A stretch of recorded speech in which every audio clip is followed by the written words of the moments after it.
So moving on to what are the biggest risks in your portfolio? And I want to ask that question to Jean-Hugues. Sure. Well, the biggest risk short term in listed markets clearly is related to interest rates.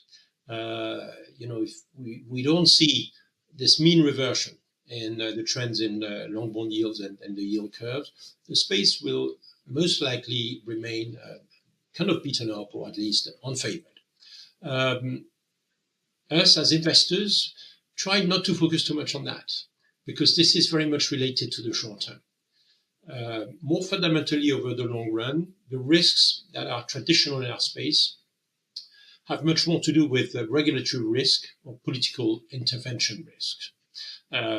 Political risk, we've seen a large proportion of it lately, with the election of Donald Trump being a major disruption factor, obviously, with general equity markets considering it as a headwind.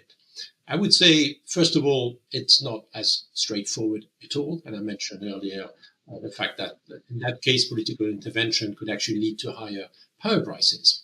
But even beyond that, what I would say is that for a trust like EGL, the way we balance such risks of local regulatory or political intervention is very much by diversification of our portfolio. Our portfolio is global. We make sure we always keep a balance between regulatory frameworks, geographies, types of business models. And that is, in our way, the best way to offset the external risks that are attached to our investment universe. And it's quite specific to a trust like EGL. And it is a balance of risk which listed investments allow you to have. Yeah, those diversified sectors, those diversified geographies, I can understand that they help you mitigate risk. Phil, what's the biggest risk to your portfolio?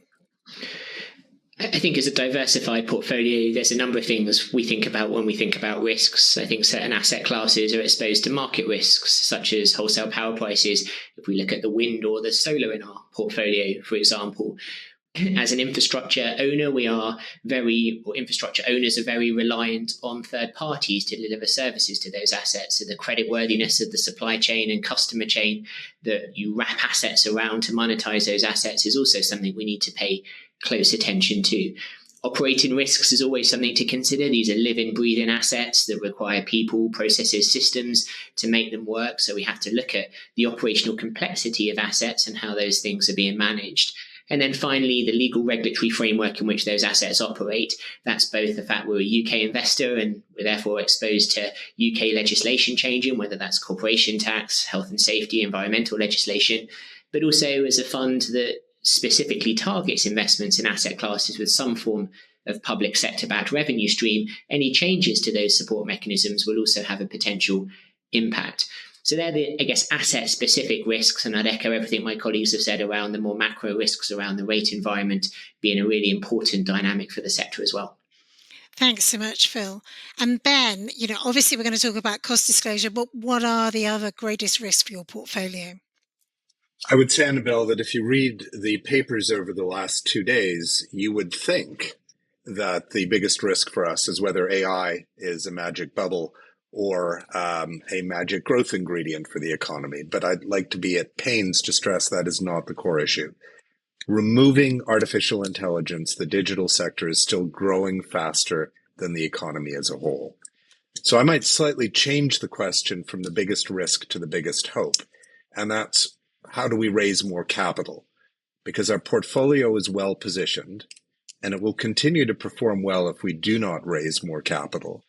I suspect that's the case for many infrastructure investment companies on London. But if we can raise more capital, we can accelerate growth and do even more for investors. So that's what keeps me up at night. Solving this is as much a function of regulation and reviving the LSE. If it isn't solved, we will continue to perform well. We trade below 10 times. Listed digital infrastructure stocks are closer to 20 times EBITDA. We pay over a 4% dividend. And so if we continue to perform well, perhaps capital will be more accessible. But I think that's one of the core issues for the infrastructure sector as a whole.